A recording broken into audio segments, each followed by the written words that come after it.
Why did the market crash today? Let's go talk about it.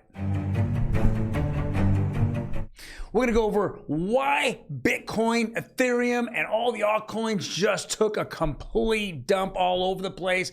It's stinking it up right now. Next on OG Crypto and NFTs. Welcome everyone. My name is Troy, and every day we go over the latest news in blockchain technology, cryptocurrencies, as well as NFTs. Now, before we jump into it, do me a favor, hit that subscribe button. Let's get it rocking and rolling in here. Boom. Cointelegraph just came out and said, here's what happened at crypto today. Nothing good. It says crypto prices have yet to react to the Fed decision to temporarily halt rate hikes.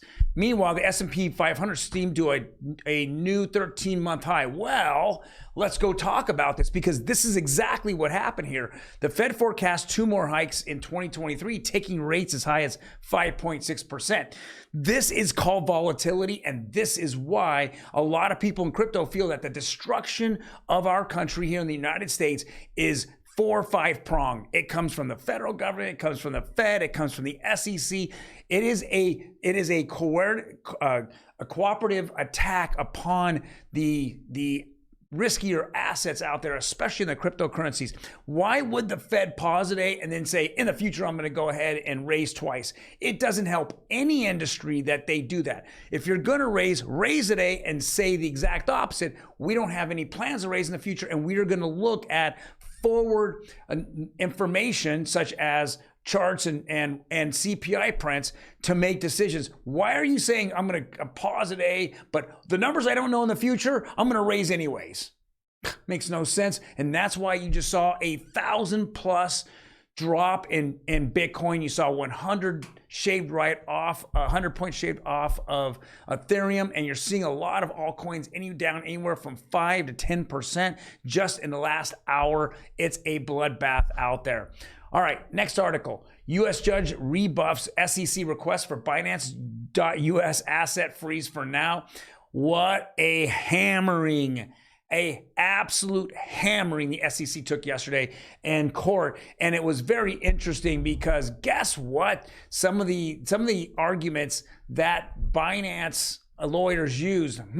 This is from Meta Lawman. This is on Twitter, and this is what he actually wrote. Sounds like the hearing in the SEC versus Binance went even worse than SEC than for the SEC that I had heard. According to CoinDesk, the judge hammered the SEC attorneys about their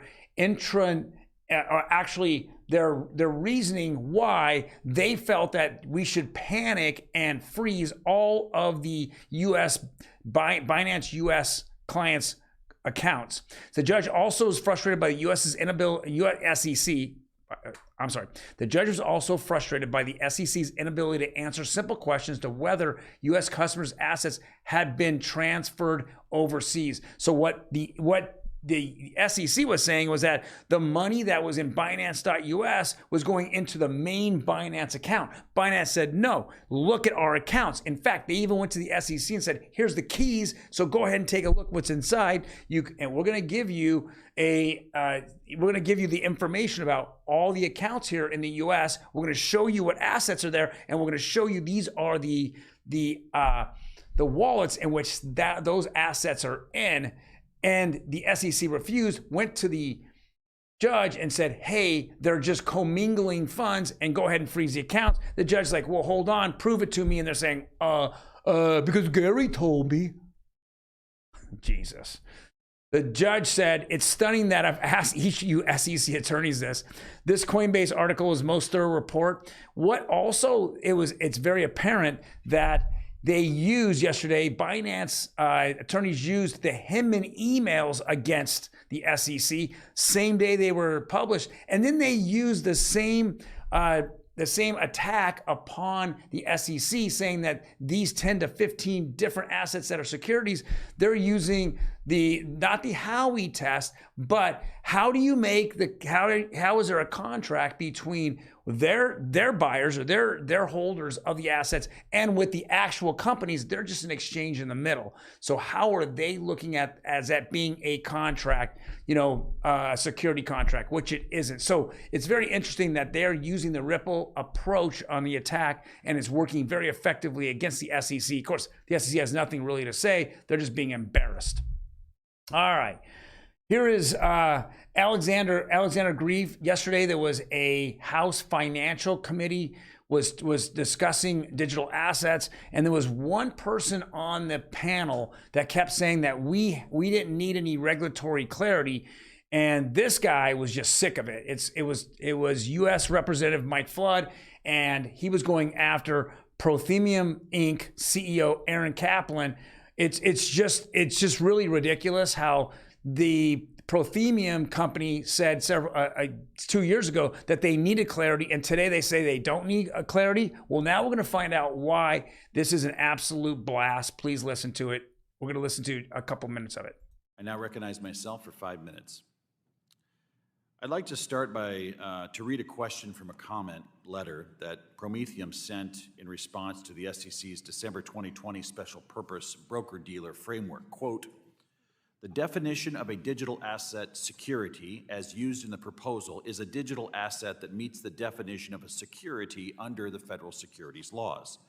This definition puts a burden on the industry to determine which digital assets are securities. As a result, we believe the clarity is needed." Okay, so he's telling you right there that Prometheum CEO Aaron Kaplan 2 years ago said to the SEC that they needed clarity. Okay, and I'm going to forward this right here. Let's go listen to it. This is Aaron Kaplan talking. "And when your firm called for clarity, and now, what has changed?" Over the 2+ years since that time, there's been additional enforcement actions and statement by the SECs, which have clarified any questions that we had in regards to the designation of a digital asset as a security. Mr. Kaplan, Prometheum's website says that Prometheum ATS supports, quote, "many tokens that mostly trade on crypto exchanges," end quote. I'd like to dig in on that just a little bit. Can Prometheum customers trade in Ether? If your answer is yes, please explain how. Not currently. Can Prometheum customers trade in Bitcoin? If your answer is yes, please explain how. No. Just for the audience at home's benefit, Ether and Bitcoin make up more than 60% of the digital asset market. Mr. Kaplan, given that either Ether and Bitcoin make up more than 60% of the digital asset market, if the current system is working, why can't your customers trade the most popular and widely used digital assets? Regulation and new ATSs and custodians should take a crawl, walk, run approach, and essentially they will proceed to add additional assets and abilities as time goes on. I'd like to point out when the... I'm going to reclaim my time. Mr. Kaplan, did Prometheum receive any additional exemptive relief from the SEC that has not been publicly shared? No. Thank you, Mr. Kaplan. Prometheum's special purpose broker-dealer license does not address the core issue. There is not a consistent definition of a digital asset security within current law. This point was made obvious when Chair Gensler could not say definitively whether Ether is a digital asset security when asked by Chairman McHenry in this very room a couple months ago. In other words, that same question that Prometheum themselves raised in their 2021 comment letter is still unanswered. That's why legislation is needed. That's the problem that the chairman's bill works to solve. That just shows you right there that there are market participants that are being manipulated. If you're asking 2 years ago whether you need clarity and you say yes, and then 2 years later, nothing's changed. The law is exactly the same. Now we absolutely have what? Nothing changed. Now he's saying everything's clear. Doesn't make any sense. So, well, guys, thank you very much for joining me today. I really appreciate it. There's a lot going on in crypto. We're gonna really dive deep down tomorrow as well. You guys take care, and we'll see ya.